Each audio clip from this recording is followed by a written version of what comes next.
नमो विष्णुपादाय कृष्णपृष्ठाय भूतले श्रीमते भक्तिवेदान्त स्वामिन् इति नामिने। नमस्ते सारस्वते देवे गौरवाणी प्रचारिणे निर्विशेष शून्यवादी पाश्चात्यदेशतारिणे।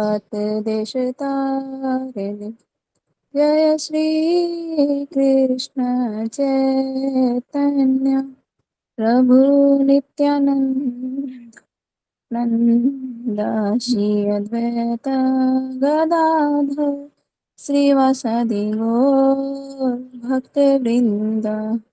हरे कृष्णा कृष्णा कृष्ण हरे हरे हरे राम राम राम हरे हरे। हरे कृष्णा कृष्णा कृष्णा हरे हरे हरे राम राम राम हरे हरे। हरे कृष्णा कृष्णा कृष्णा हरे हरे हरे राम राम राम हरे हरे। श्री राधा गोस्वामी श्रेष्ठ निताई गौरांग शील प्रभुपाद की विजय। समस्त वैष्णव भक्तवृंद की विजय। जय श्रील प्रभुपाद। हम कल डिस्कशन कर रहे थे श्री ब्रह्म संहिता वर्स 5.29। चिंतामणि प्रकर सद्मसु कल्प वृक्ष लक्षावृतेश सुरभिरभिपालयन्तम लक्ष्मी सहस्र शत संभ्रम सेव्यमानम गोविंदमादि पुरुषम तमहम भजामि। मैं उन आदि पुरुष भगवान गोविंद का भजन करता हूँ जो लाखों कल्प वृक्षों से घिरे हुए चिंतामणि समूह से निर्मित भवनों में कामधेनु गांवों का पालन करते हैं एवं जो असंख्य लक्ष्मियों अथवा गोपियों द्वारा सदैव प्रगाढ़ आदर और प्रेम सहित सेवित है। पर्पट इसका हमने कल कंप्लीट कर लिया था और प्रभुपाद जी के इससे संबंधित 2 लेक्चर्स हैं। तो ये तो छोटा सा लेक्चर है, इसको भी हमने रीडिंग करी थी। अब हम यहाँ पर है, ठीक है। लास्ट जो हमने चर्चा की थी वो ये थी कि गोलोक वृंदावन धाम में जो गैया है, गोपियां हैं, पेड़ पौधे हैं, भूमि है, घर है, माता पिता मित्र सब जो हैं वे कृष्ण भगवान के विस्तार हैं। वो कृष्ण से भिन्न नहीं है, ठीक है, कृष्णा के ही विस्तार हैं। और इसमें प्रभुपाद जी उदाहरण दे रहे हैं कि जब ब्रह्मा जी जो थे, यहाँ मतलब आप ये सोचिए कि ब्रह्मा जी जो हैं वो पहले जीव हैं, जिनका जो ब्रह्मांड में जो पहले जीव हुए हैं वे ब्रह्मा जी, और ब्रह्मा जी ने ही ब्रह्मांड की रचना की है ना। भगवान श्री कृष्ण से ज्ञान लेकर के उनके आज्ञा अनुसार उन्होंने ब्रह्मांड की रचना की है। तो ब्रह्मा जी भी जो इतने एग्जॉल्टेड है वो भी क्या मोहग्रस्त हो गए थे, है ना। वे भी विचार कर रहे थे कि ऐसा कैसे कि मेरे प्रिय जो भगवान श्री कृष्ण है वे धरती पर, मतलब जब भगवान ने अपनी भौम लीला की उसको देख करके ब्रह्मा जी मोहग्रस्त हो गए थे कि ऐसा कैसे कि भगवान जो है उन्होंने यहाँ पर धरती पे वे प्रकट हुए हैं, और वो भी एक ग्वाल बाल के रूप में, है ना।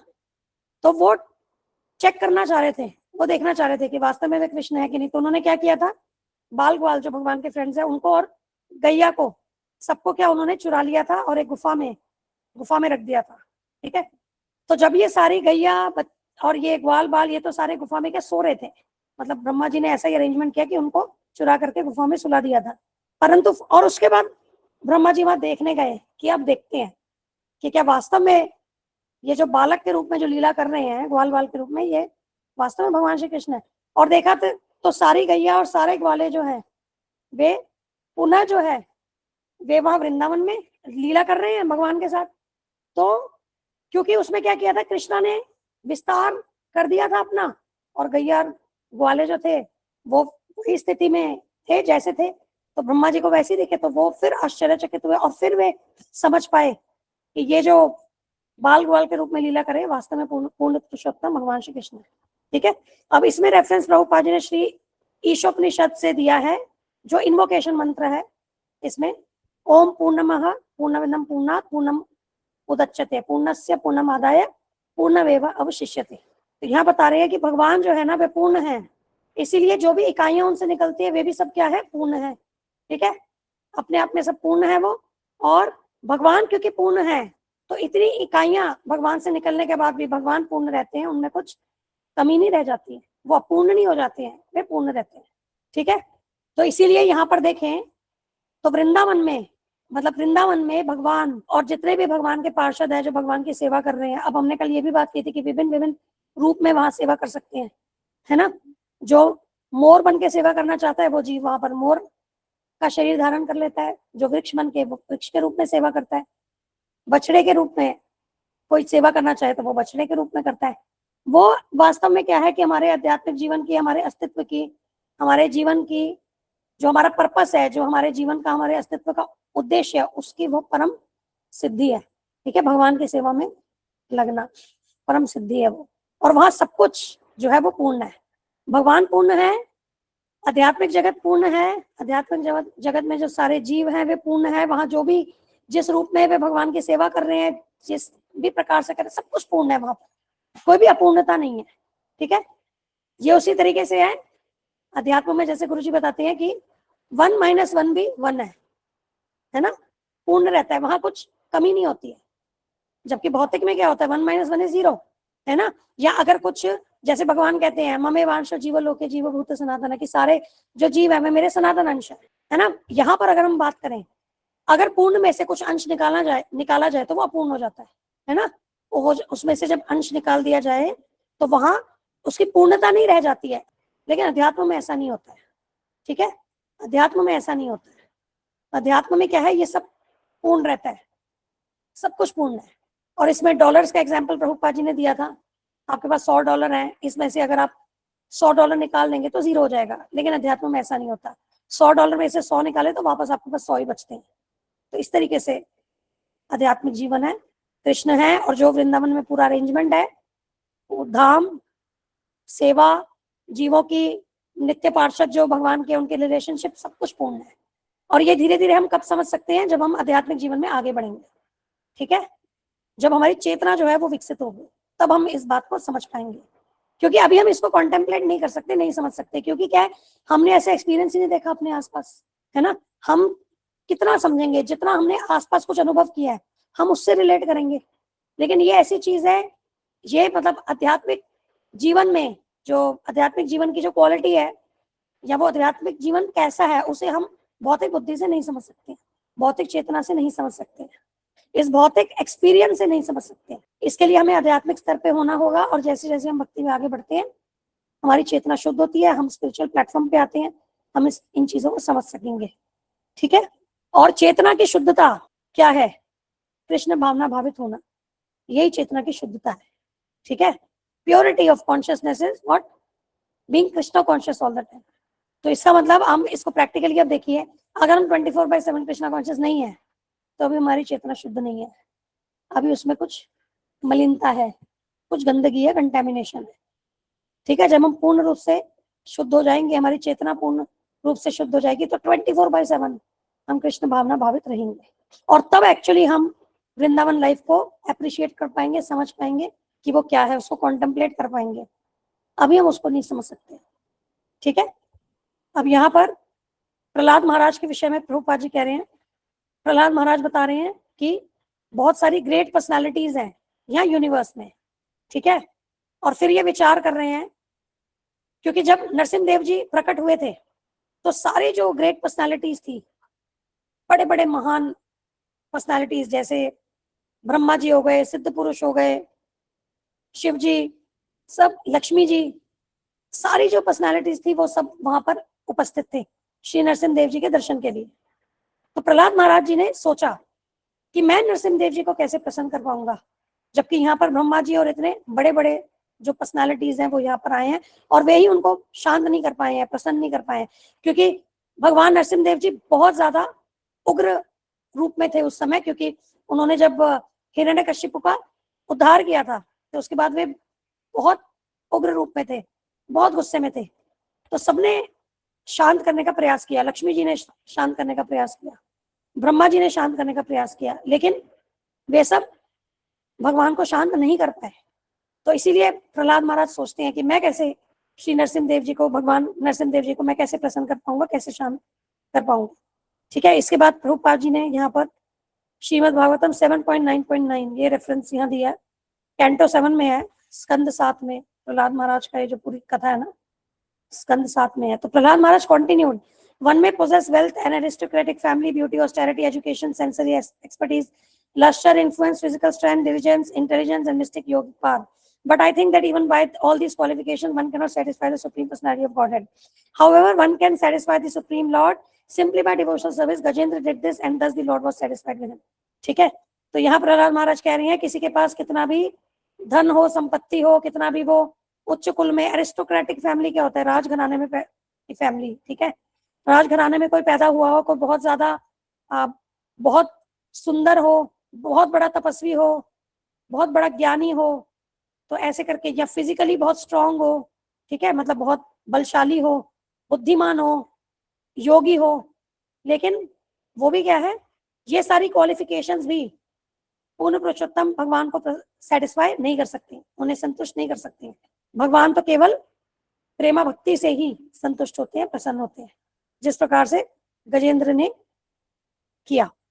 ठीक है, जिस प्रकार ने गजेंद्र ने भगवान को प्रसन्न किया, भगवान को सेटिस्फाई किया।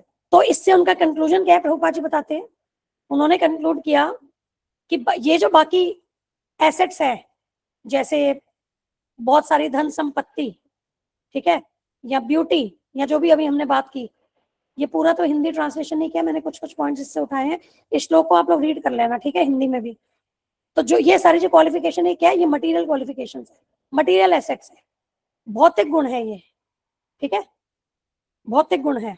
अब देखो एरिस्टोक्रेसी का मतलब ही बता रहे हैं प्रभुपाद जी कि अगर आप किसी एरिस्टोक्रेटिक फैमिली में, राजघराने में, बहुत अमीर संपन्न फैमिली में अगर आप जन्म लेते हैं, तो आपके पास डजन्स ऑफ सेक्रेटरीज होते हैं, मतलब आपके अंडर काम करने वाले, ठीक है, बहुत सारे लोग आपके अंडर काम करते हैं। जैसे कि एग्जाम्पल इन्होंने प्रेसिडेंट का भी दिया, अगर आपको प्रेसिडेंट से मिलना है तो आपको पहले से क्या है, पहले से ही आपको अपॉइंटमेंट लेना पड़ता है, तो ये एरिस्टोक्रेसी है, ठीक है, इस तरीके से बता रहे हैं। इसको हिंदी में क्या कहते हैं एक बार देखते हैं। वैसे ये एसेंशियली तो राजघराने से ही होता है कि कोई पावरफुल एरिस्टोक्रेसी, रईस वर्ग, ठीक है, कुलीन लोग, अमीर, रईस, ठीक है, तो वहां पर क्या अपॉइंटमेंट लेना पड़ेगा, आप ऐसे उनको अप्रोच नहीं कर सकते। तो मटेरियली बहुत एक्सॉल्टेड हो गया वो, है ना, काफी हाई पोजीशन पे हो गए अगर भौतिक रूप से देखें। और यहाँ प्रभुपाद जी ये भी बोल रहे हैं कि आज ये जो एरिस्टोक्रेसी है, ये किसके ऊपर डिपेंड करती है, आपके पास कितना धन है, क्वालिटी पे निर्भर नहीं करती। पहले क्या होता था, पहले एरिस्टोक्रेसी क्या होता था, वो निर्भर करती थी कि आपकी क्वालिटी क्या है, आपके कुल की, आपकी फैमिली की क्वालिटी क्या है, ठीक है, आपके अंदर क्या वैल्यूज है, क्या क्वालिटी है। लेकिन आज की डेट में क्या है, और इसमें उदाहरण दे रहे हैं, just like the aristocracy of Brahmins, ठीक है, सत्य, समदम, शौचम, आर्जवम, ये ब्राह्मण की क्वालिटीज, सत्यता, शौचम होता है शुद्धता, इस तरीके से, ठीक है। तो पहले क्वालिटी पे ये निर्भर करता था कि आप कितने भौतिक रूप से उच्च हैं, कैसा आपका परिवार है, क्या क्वालिटीज है आप में, क्या। बट आज की डेट में देखते हैं तो जो जितना पैसा जमा कर लेता है वो उतना हाई एरिस्टोक्रेटिक माना जाता है, ठीक है। तो पहले क्या होता था, अगर कोई कहता था कि ये हाई क्लास फैमिली में है तो वो उसकी क्वालिटी के आधार पर होता था, तभी उसको हाई क्लास माना जाता था। लेकिन आज क्वालिटी की बात ही नहीं होती है, ठीक है। आज मनी, अगर आपके पास पैसा है तो आप हाई क्वालिटी के हो गए। और ये है, अगर आप देखोगे कलयुग के जो लक्षण आते हैं ना, उसमें होता है कि जिस व्यक्ति के पास बहुत ज्यादा पैसा है उसी को गुणवान माना जाता है कलयुग में, है ना। तो वो जो गुण होते हैं इंडिविजुअल के, जो संसार देखता है वो इसी के आधार पे देखता है कि वो कितना धन दौलत उसने जमा की है। बट वास्तव में वो मापदंड नहीं है, पैसा, धन दौलत, संपत्ति मापदंड नहीं होता कि कौन कितना गुणवान है, वो एक्चुअल उसमें क्या गुण है उस पर डिपेंड होता है। लेकिन कलयुग है तो कलयुग में ऐसा ही होता है, ठीक है। और यहाँ आगे प्रभुपाद जी कह रहे हैं कि सुंदरता हो गई या धन दौलत हो गई, उच्च कुल में जन्म हो गया, ये सब क्या होता है, ये सब पुण्य कर्मों से प्राप्त होता है, ठीक है। ये कोई साधारण जो कार्य कर रहे हैं, साधारण कर्मों से ये चीजें प्राप्त नहीं होती, ये पुण्य कर्म जो किए जाते हैं उससे प्राप्त होती है, ठीक है। तप क्या होता है यहाँ? ऑस्टेरिटी, तपस्या। आगे उदाहरण दे रहे हैं भगवान बुद्ध का कि वे एक राजकुमार थे, ठीक है, बहुत संपन्न थे, परंतु फिर भी धन रूप, and because he was Kshatriya, Buddha was Kshatriya, so he was very, ठीक है। तो भगवान बुद्ध का एग्जाम्पल दे रहे हैं, वो राज कुल में पैदा हुए थे, राजकुमार थे, रॉयल फैमिली में थे, उनके पास धन था, रूप था, सुंदर थे, ठीक है। ये वैसे ही जिस उदाहरण दे करके बता रहे हैं। अब आगे, अब यहाँ प्रभुपाद जी एक चीज बता रहे हैं कि जो यूरोपियंस हैं, ये सारे कौन है? क्षत्रिय हैं, अकॉर्डिंग टू महाभारत, ठीक है। महाभारत के अनुसार जो यूरोपियंस है ना, वे सब क्षत्रिय हैं करंटली, जो यूरोपियंस है। और आगे लॉर्ड बुद्धा के, भगवान बुद्ध के विषय में बता रहे हैं कि वो क्षत्रिय थे, सुंदर थे, उनके पास संपत्ति थी, राजकुमार थे, लेकिन फिर भी वे मेडिटेशन, तपस्या के लिए गए, ठीक है। तपस्या का अर्थ क्या होता है? कि अपने जीवन की आगे प्रगति के लिए वॉलंटरीली, स्वेच्छा से, क्या है कि तपस्या को, कुछ रेस्ट्रिक्शंस को स्वीकार करना लाइफ में, ठीक है, इसको तपस्या कहते हैं। और ये जो ह्यूमन लाइफ है, ये किसके लिए है? ये तपस्या के लिए। यहाँ प्रभुपाद जी आगे कह रहे हैं, this human life, form of life is meant for तपस्या, ठीक है। और इसीलिए ये जो है, ये एक स्पेशल क्वालिफिकेशन है ह्यूमन लाइफ, क्योंकि इसी जीवन में हम एडवांस हो सकते हैं, हम अपने जीवन में आगे बढ़ सकते हैं। प्रगति, और वास्तविक प्रगति, जैसे गुरुजी बताते हैं, वो क्या होती है? आध्यात्मिक प्रगति होती है ना, चेतना का विकास होता है, जो वास्तविक प्रगति है। अभी हम लोग कहाँ फंसे हैं? भौतिक प्रगति को लेकर के, जबकि भौतिक में वो प्रगति होती नहीं है, क्योंकि मृत्यु के समय सब कुछ जीरो हो जाता है। तो क्या एडवांसमेंट है? कुछ प्राप्त किया और उसके बाद वो सब मृत्यु के समय गंवा दिया, तो वो एडवांसमेंट तो हुई नहीं, है ना।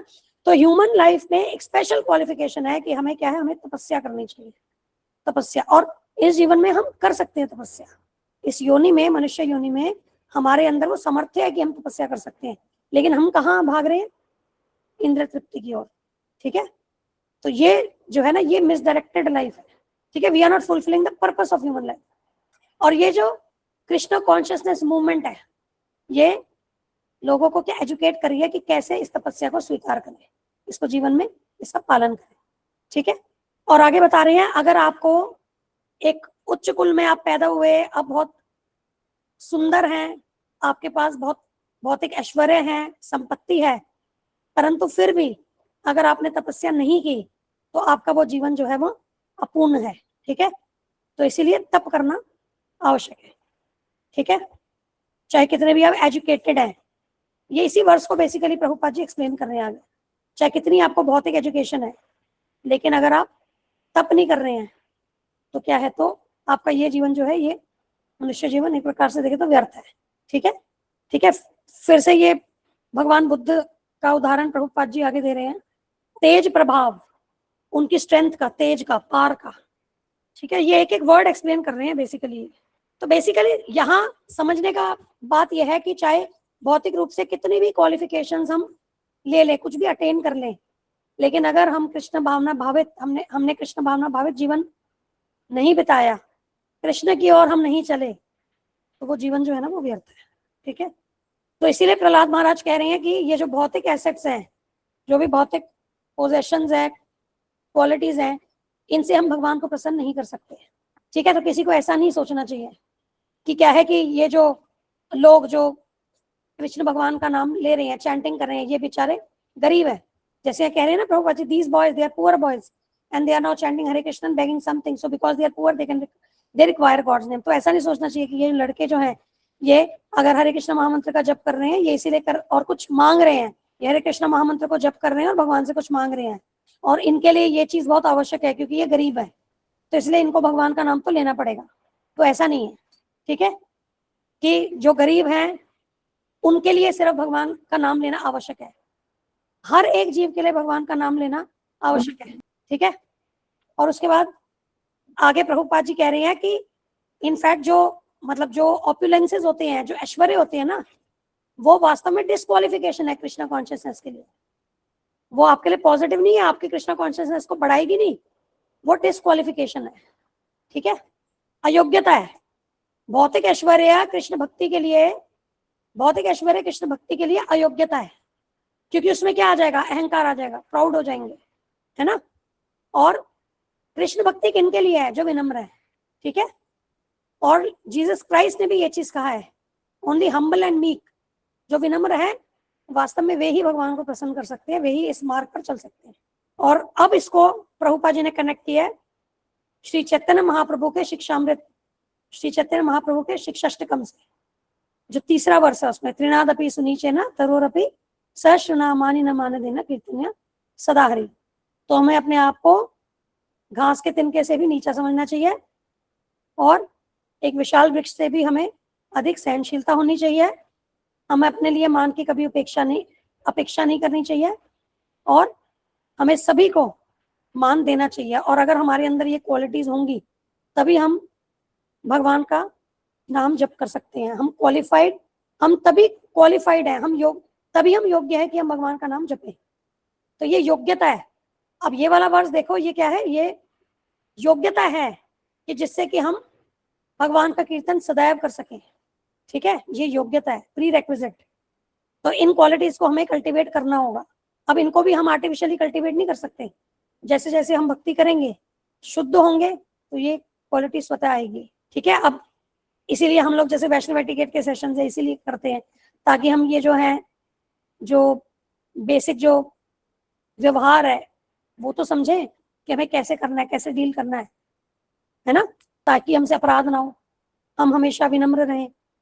और जो हम डे टू डे लेक्चर सुनते हैं, चाहे श्रीमद् भागवतम कथा सुनते हैं, गुरु जी के लेक्चर सुनते हैं, जो डेली वीडियोस भी आती है गुरु जी की, जो रिकॉर्डेड वीडियोस भी आती है, सबका बेसिकली पर्पस यही है कि इन सब से नॉलेज लेकर के हम स्पिरिचुअल इंटेलिजेंस अपना एनहांस करें और ये क्वालिटीज डेवलप करें बेसिकली, ठीक है।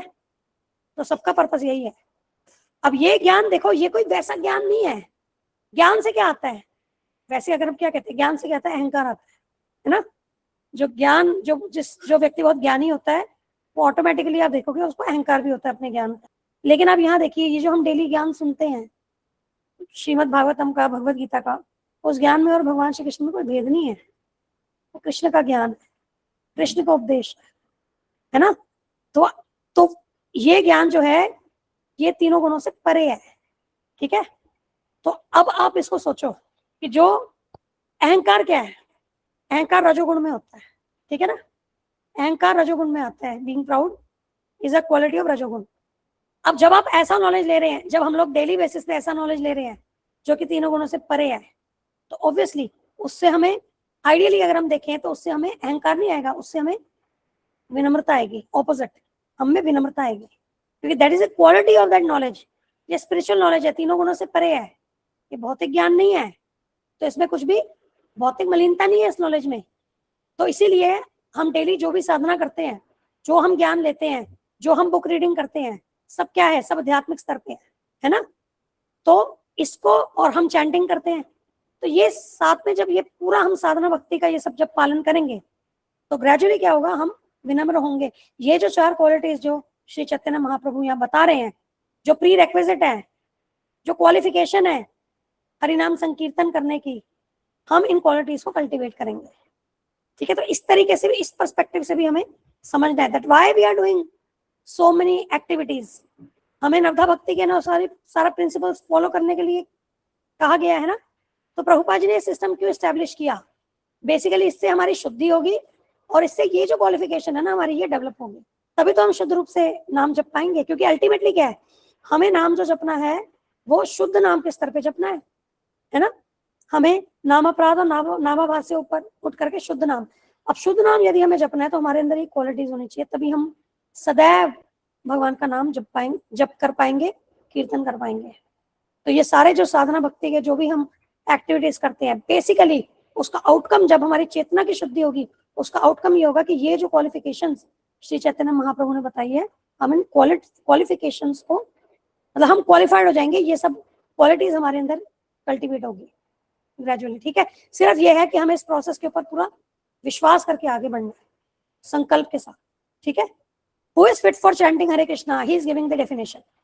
तो यहाँ यही प्रभुपाद जी कह रहे हैं कि ये जो टीचिंग है श्री चैतन्य महाप्रभु की, ये जो श्लोक है, इसमें यही बताया जा रहा है कि कौन क्वालिफाइड है भगवान का नाम जपने को। अब सोचिए माता जी से एक बड़ी मतलब प्रभुपाद जी की गुरु परंपरा की गुरु जी माता जी की अब कृपा देखिए। अब अगर हम स्वयं को इस श्लोक, ये जो त्रिनादपि सुनीचे ना, इस श्लोक के मापदंड पे अगर हम सब अपने अंदर झांके और देखें कि क्या हम क्वालिफाइड हैं, लेकिन ये प्रभुपाद जी की गुरु जी माता जी की गुरु परंपरा की, भगवान श्री कृष्ण की, राधा रानी की, श्री चैतन्य महाप्रभु की, षट गोस्वामी की, सबकी क्या कृपा है हमारे ऊपर, जो हमारे जैसे निकृष्ट लोगों को, जिनके अंदर इनमें से एक भी नहीं है, मतलब मैं अगर अपनी बात करूं, आई एम सॉरी, मैं आप लोग के लिए बिल्कुल नहीं कह रही हूँ, मैं अपनी रियलाइजेशन बता रही हूँ कि मेरे अंदर इनमें से एक भी गुण नहीं है, लेकिन आप कृपा देखिए हमें कैसे चैतन्य महाप्रभु ने, प्रभु की कृपा है, प्रभुपाद जी की कृपा है, गुरु जी माता जी की कृपा है कि हमें क्या है, हमें एक अपॉर्चुनिटी दी है हरि नाम जपने की, है ना। यहाँ क्लियर आ रहा है कि ये 4 क्वालिटीज होनी चाहिए हमारे, हम में कोई योग्यता नहीं है, हम कोई स्पेशल नहीं है, बहुत क्वालिफाइड नहीं है, आध्यात्मिक रूप से भी हम कोई बहुत क्वालिफाइड नहीं है, फिर भी ये कृपा देखिए प्रभुपाद जी की कि किस प्रकार से वे हमारा उद्धार कर रहे हैं। तो इसको रियलाइज करना होगा, ठीक है। कई बार हम बड़े, ऐसा हो सकता है इंस्टेंसेस कि हम बड़ा प्राउड फील करें कि देखो बाकी लोगों को तो, बाकी लोग जो हैं ये तो इस मार्क पे नहीं है और मैं हूं, मैं स्पेशल हूं, मेरे अंदर स्पेशल क्वालिफिकेशन है।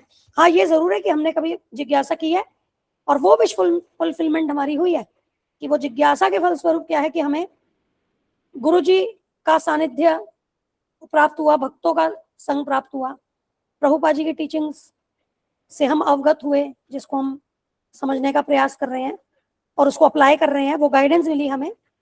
बट अदरवाइज अगर हम देखें क्वालिफिकेशन कुछ नहीं है, ठीक है। और अगर हमें शुद्ध नाम जपना है तो ये 4 क्वालिटीज होनी चाहिए अगर, और ये चारों क्वालिटीज जो है ना वो इंडिपेंडेंट नहीं है, सारी डिपेंडेंट है, कनेक्टेड है चारों।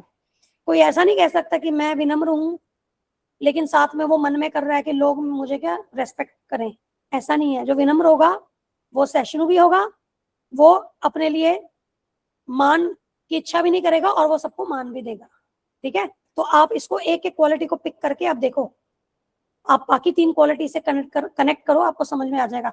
तो ये चारों क्वालिटीज जो है ना एक साथ ही होगी। कोई व्यक्ति ऐसा नहीं होगा जो कहे मेरे में इसमें से 3 क्वालिटी है एक नहीं है, या 2 क्वालिटी 2 नहीं है, ऐसा नहीं होगा। जिसमें होगी सारी होगी, या जीरो एक भी नहीं होगी, ठीक है। इसको आप अच्छे से एक एक को आप ना इसको लॉजिकली और इसको प्लीज मनन करके इसको समझना, ठीक है।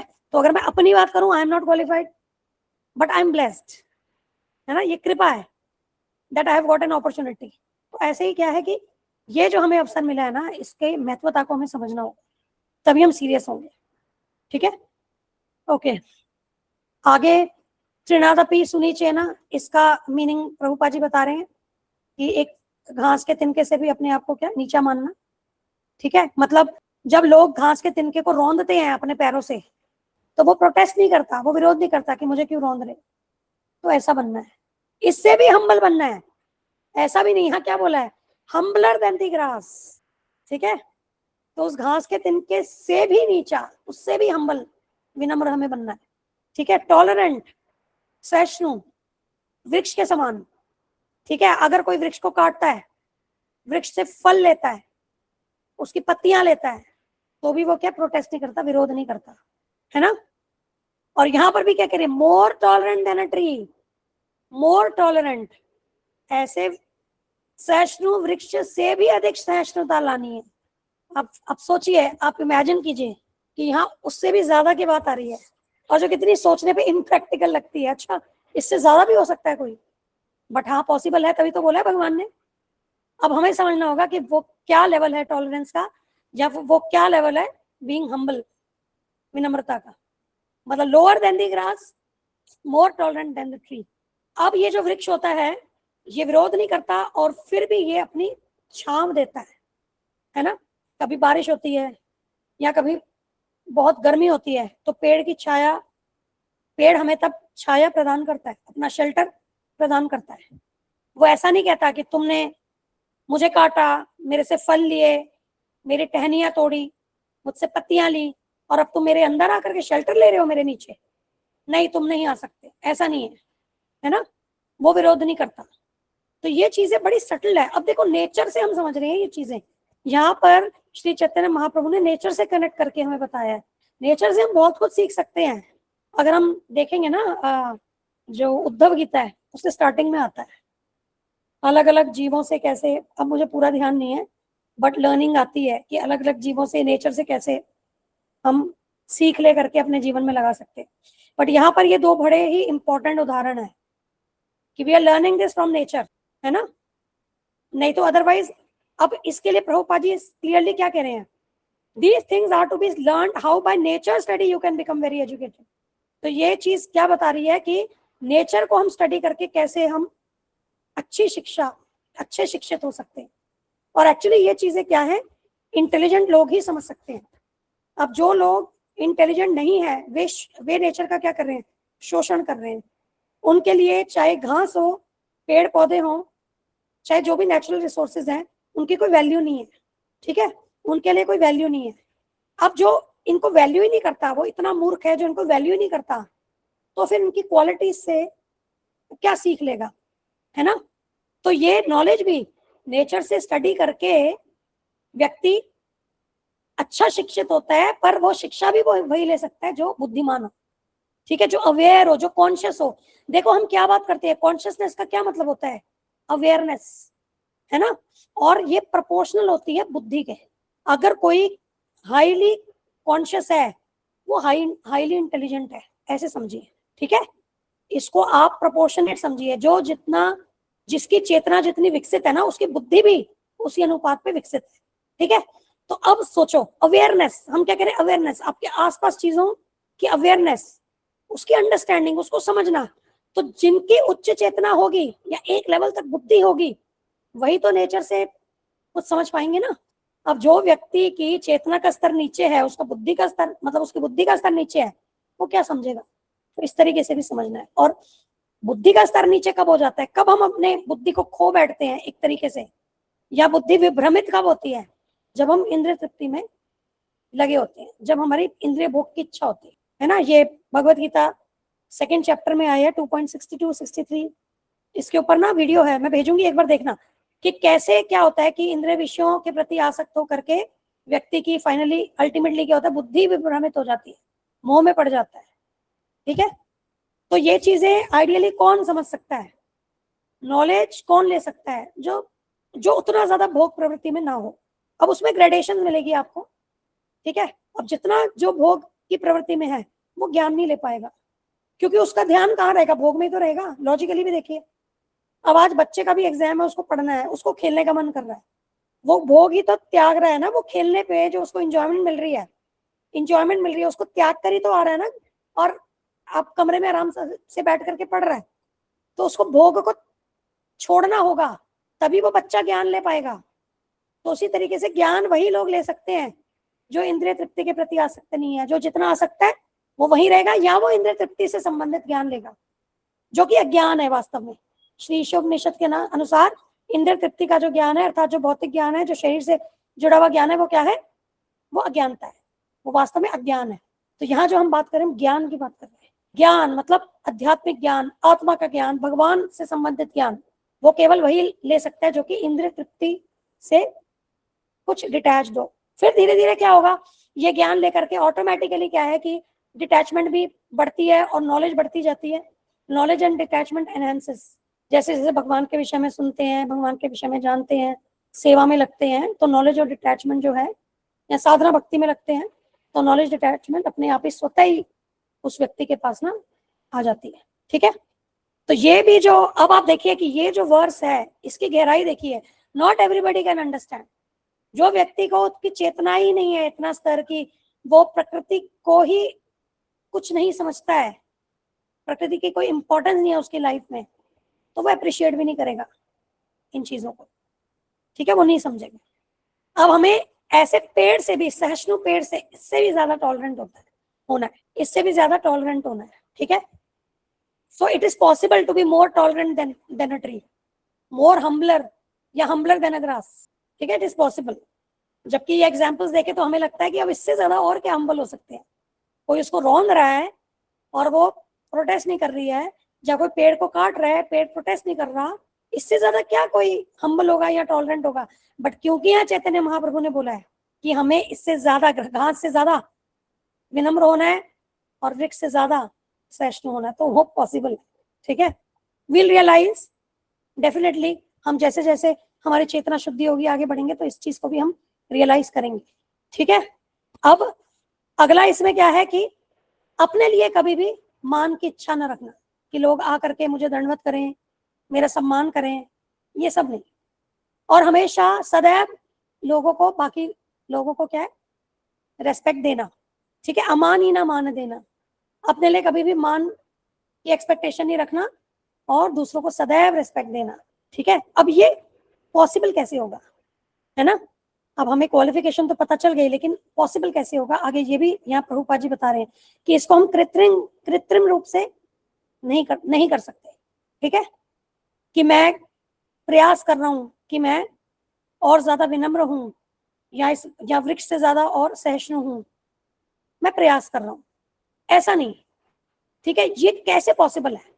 ये कृत्रिम रूप से केवल कह देना, इससे पॉसिबल नहीं है, इसको हम इनकलकेट नहीं कर सकते। उसके लिए हमें क्या होना चाहिए, हमें हमारी जो स्थिति है वो, उसकी हमें साइंटिफिक अंडरस्टैंडिंग होनी चाहिए, वैज्ञानिक समझ होनी चाहिए अपनी स्थिति की। ठीक है, अपनी स्थिति की, और वो क्या है कि मैं ये शरीर नहीं हूं, मैं ये शरीर नहीं हूं, मैं आत्मा हूं। अब केवल इतना रह करके भी नहीं, ये मैं थोड़ा सा ऐड ऑन कर रही हूं, इतना रह करके भी नहीं कि मैं आत्मा हूं, केवल आत्मा मान ले कि मैं आत्मा हूं, लेकिन आत्मा होने के नाते मेरा क्या संबंध है भगवान के साथ, मेरा क्या ड्यूटी है भगवान के प्रति, मेरा क्या वास्तविक रूप है, मेरी क्या आइडेंटिफिकेशन है, जी मेरा स्वरूप है कृष्ण नित्यदास, हमें वहां तक जाना हो।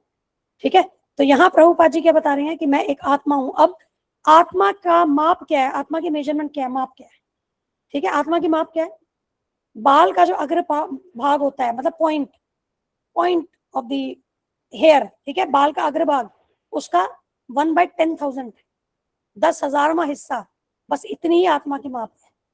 ठीक है, तो यहाँ देखो कितना साइंटिफिकली प्रभुपाद जी बता रहे हैं, तो घास से भी छोटे हैं हम, अगर माप के हिसाब से देखें, घास को तो हम आंखों से देख सकते हैं, है ना, लेकिन अगर आत्मा की माप देखें, वो क्या है, वो बाल के अग्रभाग का भी 10,000वां हिस्सा, तो घास से भी छोटी है आत्मा माप में। ठीक है, अब यहाँ पर शरीर, भौतिक शरीर धारण करने के कारण मुझे एक आवरण जो मिला है, वो एक एलिफेंट, हाथी की तरह जितना भी बड़ा मिला हो, लेकिन मैं हाथी नहीं हूं, मैं इतना बड़ा, मेरी माप इतनी बड़ी नहीं है हाथी के जितनी, मैं तो एटॉमिक स्पिरिट सोल हूं, एटॉमिक स्पिरिट सोल, अणु आत्मा, अणु, मैं अणु आत्मा हूं। ठीक है, वैसे अणु आत्मा कहते हैं, और वैसे एटम जो होता है उसको परमाणु कहते हैं, परमाणु, तो परमाणु आत्मा, क्योंकि अणु जो होता है ना, वो मॉलिक्यूल को कहते हैं, अणु इज मॉलिक्यूल, परमाणु इज एटम। तो मैं इतना मतलब सूक्ष्म हूं। ठीक है, घास से भी मेरी माप जो है वो छोटी है। तो यहां पर क्या हो रहा है इस भौतिक जगत में, यहाँ ये जो कवरिंग है, उससे व्यक्ति अपने आप को आइडेंटिफाई करता है, कपड़े से, वो अपनी संवैधानिक स्थिति, कॉन्स्टिट्यूशनल पोजीशन, उसको नहीं जानता है। ठीक है, और इसीलिए क्या हो रहा है, उस बॉडी से आइडेंटिफाई करके उसको अहंकार हो रहा है। तो यहाँ प्रभुपाद जी ने एलिफेंट की बॉडी का एग्जाम्पल दे दिया। एलिफेंट तो देखो ह्यूमन से भी बड़ी बॉडी है ना, ह्यूमन बीइंग से कंपेयर में देखो तो हाथी तो कितना विशाल है। तो यहाँ तो हाथी का उदाहरण देकर के बता रहे हैं कि चाहे किसी का हाथी के समान भी किसी का शरीर हो, लेकिन वो तो भी क्या है, उसकी अगर वास्तविक जो हम पहचान की बात करें, तो वो घास के तिनके से भी छोटा है। ठीक है, तो अगर इस चीज से हम कन्विंस हो जाते हैं, तो ऑटोमेटिकली क्या है, हम हम्बल हो जाएंगे। अब एक और तरीका है इसको समझने का, ह्यूमिलिटी को, महाविष्णु जी की देते हैं हम फोटो। ठीक है, ये देखिए, महाविष्णु से अनंत ब्रह्मांड निकल रहे हैं, है ना। अब एक ब्रह्मांड को अगर हम देखें, अगर हम एक ब्रह्मांड की बात करें, तो वो ऐसा है, ऐसे अनंत बुलबुले हैं, ये बुलबुले की तरह ही है। ठीक है, अनंत ऐसे ब्रह्मांड है। तो इस ब्रह्मांड में देखिए, किसी एक ब्रह्मांड का जैसे यहाँ व्यू है, तो इसमें 14 भुवन है, इसी में से क्या है, बीच में भूलोक आता है। अगर भूलोक में भी बात करें, इसमें एक पृथ्वी है, एक प्लैनेट है, प्लैनेट में एक कॉन्टिनेंट है, एशिया है, एशिया में एक कंट्री है, इंडिया, इंडिया में एक स्टेट है। ठीक है, मान लीजिए राजस्थान, राजस्थान में एक सिटी है जयपुर, जयपुर में भी कोई एक कॉलोनी है, कॉलोनी में भी घर बने हैं। तो अगर हम हम अपने आप को देखें, ठीक है मैं उस घर में रहती हूँ, तो अब अगर हम इसको, ये जो पूरी भगवान की जो ये सृष्टि की रचना है, उसके अगर रिलेशन में देखें कंपेयर करके, तो मेरी पोजीशन कितनी इनसिग्निफिकेंट है, कितनी तुच्छ है ना। अगर हम अनंत कोटि ब्रह्मांडों की बात करें, हम एक डॉट भी नहीं है, एक डॉट भी नहीं है, हम एक डॉट जितना भी नहीं है हमारा साइज, क्योंकि ये जो ब्रह्मांड ये अनंत है, इसका कोई काउंट नहीं है। और देखें तो ये केवल 25% ऑफ द क्रिएशन है, 75% ऑफ द क्रिएशन तो आध्यात्मिक जगत है। अब अगर आध्यात्मिक जगत में जो जीव रहते हैं और वहां का जो पूरा स्ट्रक्चर और हम वो देखें, तो सबको अगर पूरी रचना को अगर हम कंपेयर करें तो हमारा जो अस्तित्व है बहुत ही तुच्छ है। परंतु हम अपना ईगो जो रखते हैं, अपना अहंकार जो रखते हैं, वो अनंत ब्रह्मांडों से ऊंचा रखते हैं। ठीक है, तो ऐसा सोच करके भी हम समझ सकते हैं क्या है कि हमारी कितनी नीची अवस्था है। और इसीलिए हमें क्या होना चाहिए, हम्बल होना चाहिए, विनम्र होना चाहिए। ठीक है, तो ये सारी जो क्वालिफिकेशंस आ रही है, जो हमें शरीर के स्तर पे हमें मिली है, वो सारी क्या भौतिक क्वालिफिकेशंस है। इससे हम भगवान को प्रसन्न नहीं कर सकते। ठीक है, तो स्पिरिचुअल क्वालिफिकेशन क्या है, क्या क्वालिफिकेशन है जिससे हम भगवान को प्रसन्न कर सकते हैं, वो है प्रेमा भक्ति। ठीक है, अब यहां से हम नेक्स्ट क्लास में करेंगे कल। ठीक है, अब किसी का प्रश्न है तो बताइए। हरे कृष्णा माता जी। हरे कृष्णा। हाँ जी माता जी। माता जी, इसका मतलब ये हो ना, हम अगर समझें तो फिर ये कि विनम्रता हमें बहुत सबसे ज्यादा जरूरी चीज हो गई, क्योंकि विनम्र होंगे तभी हम तपस्या कर पाएंगे। क्योंकि तपस्या का मतलब है कि हम मन के विरुद्ध काम कर रहे हैं, मतलब अपने सुप्रीम को खुश करने के लिए। तो मन के विरुद्ध काम कर रहे हैं, मतलब मन की नहीं सुन रहे, तो इसका मतलब हम फिर तभी तो हम गुरु जी के सुन पाएंगे या सीनियर डिवोटी के सुन पाएंगे, है ना। ये मतलब हुआ इसका। और वो बिल्कुल माता करेंगे जी। मतलब तपस्या का मतलब यही हुआ था ना, तपस्या के लिए मतलब विनम्रता जरूरी हो गई। फिर तपस्या करेंगे तभी हम शुद्ध होंगे, फिर भक्ति होगी। मतलब ये सब चीजें फिर एक पूरी चैन बन गई, कड़ी बन जाती है पूरी। ये मतलब समझ सकते हैं इसको। बिल्कुल माता जी, सारी बेसिस जो है ना, एक हमारे अंदर जो भी अच्छे सद्गुण जिनको कहते हैं ना, उसका सारा बेसिस जो है ना वो विनम्रता ही है। सभी चीजें वहीं से शुरू होगी, मूल है वो, मूल क्वालिटी। और आपने प्रैक्टिकली बहुत अच्छा बोला कि विनम्र नहीं होंगे तो गुरु जी की भी नहीं सुनेंगे, सीनियर भक्तों के भी नहीं सुनेंगे, हम क्या सेवा करेंगे और क्या पालन करेंगे। बिल्कुल सही। हम तो मतलब भक्ति में हमने जैसे प्रवेश किया है, प्रयास कर रहे हैं, लेकिन अगर हम विनम्र ही नहीं है तो हमने बेसिक क्वालिफिकेशन ही मिस कर दी, तो कैसे आगे बढ़ेंगे। मतलब एक बस फर्स्ट स्टेप हो गया ही भक्ति में आने का। फर्स्ट स्टेप, बिल्कुल माता जी। Thank you. हरे कृष्णा माता जी, एक प्रश्न था माता जी। हाँ जी माता जी, बताइए। माता जी, इसका मतलब कि हमारा जो जीवन है जो, तो हमें तो सिर्फ कृष्ण भक्ति करनी चाहिए, सामने वाला कुछ भी बोले उससे तो हमें कोई फर्क ही नहीं पड़ना चाहिए फिर तो। बिल्कुल माता जी, बिल्कुल। बट इसमें ये ध्यान रखना है, ऐसा भी नहीं होना चाहिए कि लोग हमारा फायदा लें। फॉर ग्रांटेड नहीं, भक्त जो होता है वो दक्ष होता है। भक्त की जो 26 क्वालिटीज आती है, उसमें एक क्वालिटी आती है कि वो दक्ष होता है, एक्सपर्ट इन डीलिंग। ठीक है, हाँ, जी माता जी। लेकिन विनम्र भाव रखना है सामने वाले के प्रति। अब कई बार कुछ चीटर्स होते हैं, कोई ऐसे होते हैं जो कि हमारे साथ सही व्यवहार नहीं करते, हमें फॉर ग्रांटेड लेते हैं, लेकिन वहां पर उस चीज का हमें विरोध करना है। लेकिन एट द सेम टाइम हमें विनम्र ही रहना है सामने वाले के लिए, आउट ऑफ प्राइड वो चीज नहीं करनी है। आप समझे। जैसे हाँ जी, गुरु जी माता जी कहते हैं कि हमारे से हमें गाली देते हैं, तो जैसे शरीर को दे रहे, आत्मा को थोड़ी दे रहे हैं वो। बिल्कुल माता जी, बिल्कुल। तो सामने वाला जो कह रहा है कहने दो, हमें उसकी बातों को गौर ही नहीं करना चाहिए फिर माता जी। बिल्कुल माता जी, डेफिनेटली। क्योंकि अदरवाइज अगर हम रिप्लाई करेंगे, हम अशांत होंगे, हम उसको फील करेंगे, तो हम भक्ति कैसे करेंगे। और वो तो चेन बन जाएगी, हम उसको जवाब दे रहे हैं, वो व्यक्ति हमें जवाब दे रहा है, फिर हम दे रहे हैं, तो बस कंपटीशन लग गया एक दूसरे को उल्टा सीधा बोलने का। कुछ नहीं मिलेगा उससे, वो व्यर्थ समय वेस्ट है।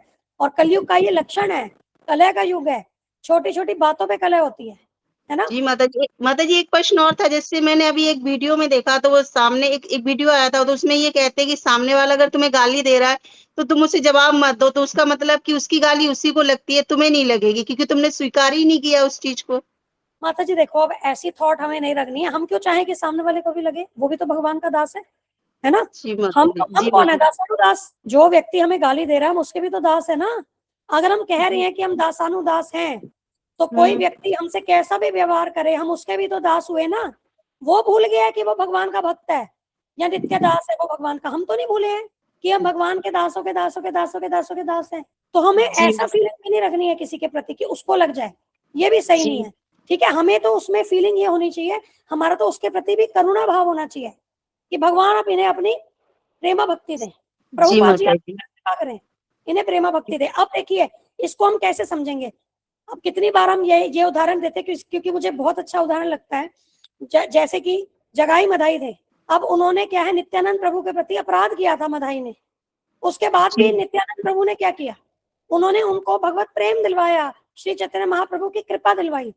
तो हमारे अंदर भी ऐसा भाव होना चाहिए सभी जीवों के प्रति। जी माता जी। जी ठीक है, धन्यवाद माता जी। हरे कृष्ण। हरे दीपा कृष्णा। माता। हाँ जी माता जी। माता जी मैं कह रही हूँ, जैसे अभी माता जी ने कहा कि सामने वाला कुछ भी करे तो हमें कोई जवाब नहीं देना चाहिए, तो माता जी इसमें शायद एक थोड़ी सी बात जो गुरुजी बता रहे उसमें एक लाइन शायद और हम ऐड कर सकते हैं शायद। जो गुरुजी सुना, गुरुजी कहते हैं कि हम सामने वाले को इग्नोर तो करना हमें ठीक है, पर वो जब तक ना, जब तक कि वो हमारी भक्ति को इफेक्ट नहीं कर रहा है। अगर वो डायरेक्ट हमें कुछ प्रॉब्लम दे रहा है तो फिर हमें शायद उसका कुछ सॉल्यूशन तो देखना पड़ेगा ना, चाहे हमसे बिल्कुल दूर हो। डेफिनेटली। हाँ हाँ मतलब जबरदस्ती झगड़ा करने के लिए, जवाब देने के लिए, या फिर डिस्कशन, जबरदस्ती का मतलब आर्ग्यूमेंट के लिए हमको जवाब नहीं देना। लेकिन अगर हमें वो डायरेक्ट इफेक्ट कर रहा है तो हमें फिर अपना टाइम तो बचाना ही पड़ेगा ना, वो देखना बिल्कुल। पड़ेगा। हाँ बिल्कुल माता जी, इस बात का ध्यान रखना है। और अगर कोई गुरु के प्रति और वैष्णव के प्रति बोल रहा है तब हमें विरोध करना है। हमारे प्रति हमें ह्यूमिलिटी, अपने लिए अपनी लेवल पे हमें विनम्र और टॉलरेंट होना है। तो भक्त जो होता है वो विनम्र होता है, वो सहिष्णु होता है। लेकिन अगर कोई गुरु के प्रति, वैष्णव के प्रति अपराध करता है, उनको अगर कुछ बुरा भला कहता है, तो वहां पर भक्त जो है वो वज्र के समान कठोर भी होता है। ये समझना बहुत जरूरी है कि कहाँ पर चुप रहना है, कहाँ चुप नहीं रहना है। और गुरुजी कहते हैं कि अगर आप उनको जवाब नहीं दे सकते हो, उतनी स्थिति में आप जवाब देने के नहीं हो, तो उस वहां से तुरंत बाहर चले जाइए। लेकिन वो अपराध, वो अपमान न सुनिए। ठीक है, तो अपने लिए हमें जब तक वो कह रहे हैं तो उसको सही है, लेकिन गुरु के प्रति, वैष्णवों के प्रति वो जीरो टॉलरेंस है। ठीक है, और जो माता जी ने कहा कि अगर आपकी भक्ति डिस्टर्ब हो रही है तब आपको उसको सॉर्ट आउट करना होगा। ये नहीं कि वो हमें बोलते जा रहे हैं मैं तो विनम्र हूँ, ठीक है, मैं रोती रहूंगी, मैं एट पीस नहीं रहूंगी, मेरा मन परेशान रहेगा, मैं भक्ति भी नहीं करूंगी। ऐसी विनम्रता का क्या फायदा। तो कोई फॉर ग्रांटेड नहीं ले हमें, और साथ में कोई हमारी भक्ति में इंटरफेयर ना करे, उसको इम्पैक्ट ना करे। तो ये दायरा भी आपको ध्यान रखना होगा। ठीक है, वो सिचुएशन टू सिचुएशन आपको देखना होगा, क्योंकि हर व्यक्ति का अपना टॉलरेंस लेवल है। अब कोई बहुत ज्यादा टॉलरेट करके मैनेज कर सकता है, उसका मन शांत रह सकता है, लेकिन किसी का टॉलरेंस लेवल कम है। पर उसका मतलब ये नहीं है कि वो फिर प्रयास करने में ऐसा कर दे कि उसकी भक्ति खराब हो रही है, उसकी शांति भंग हो रही है। ठीक है, तो जहां पर अपनी बात रखनी है सामने वाले के प्रति, वो रखनी है हमें। ठीक है, सोमवती माता जी माता जी। जी ध्यान रखिएगा। ये दीपा माता जी कुछ कह रहे थे क्या आप? बस आपका माता जी यही था कि भौतिक उसमें लोगों को कैसे जवाब दे, वो तो समझ नहीं पाएंगे, क्योंकि हम लोग तो एसोसिएशन है हमारी, तो अध्यात्म से अध्यात्म के लोग बहुत जल्दी से समझ जाते हैं माता जी। विन तो भौतिक में रिप्लाई कैसे करें कुछ माता जी, आर्गुमेंट हो जाती है या कुछ होता है तो कितने विनम्र रहे माता जी। माता जी जहां अवॉइड कर सकते हैं वहां तो अवॉइड करें। ठीक है, ठीक है माता जी। आपको क्या माता जी, बेसिकली क्या है कि माता जी लैंग्वेज बहुत अब्यूज, मतलब कि बहुत गंदी यूज करते हैं ना, तो फिर रिप्लाई भी फिर लगता है कि कैसे ही सुने इतने गंदे शब्द। देखो, जहां अवॉइड कर सकते हो वहां अवॉइड करो। ठीक है, जब पानी सर से ऊपर जा रहा है, आपको वैष्णव एटिकेट के दायरे में ही बात करनी है सामने वाले से, वैष्णव सदाचार के दायरे में ही बात करनी है। कई बार क्या होता है कि कई बार सामने वाला कुछ ऐसी वर्ड्स यूज कर रहा है तो दूसरे पर्सन के भी मुंह से निकल सकता है, ऐसा होता है कई बार। ठीक है, क्योंकि जी उस गुस्से में पता नहीं चलता हम क्या बोल रहे हैं, तब बुद्धि काम नहीं करती ना गुस्से में।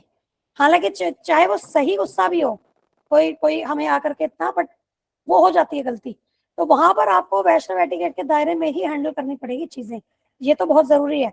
अदरवाइज वो, अब सबसे पहले लोग जैसे उस दिन भी हम मिले थे, हाँ यही जी। बात हुई थी ना कि गुरु के नाम पर सब गुरु को फिर दोष देते हैं, है ना, हाँ तुम्हारा तो जी। पंथी ऐसा है, तुम्हारे गुरु ऐसे हैं, तुम वैष्णवी ऐसे, मतलब।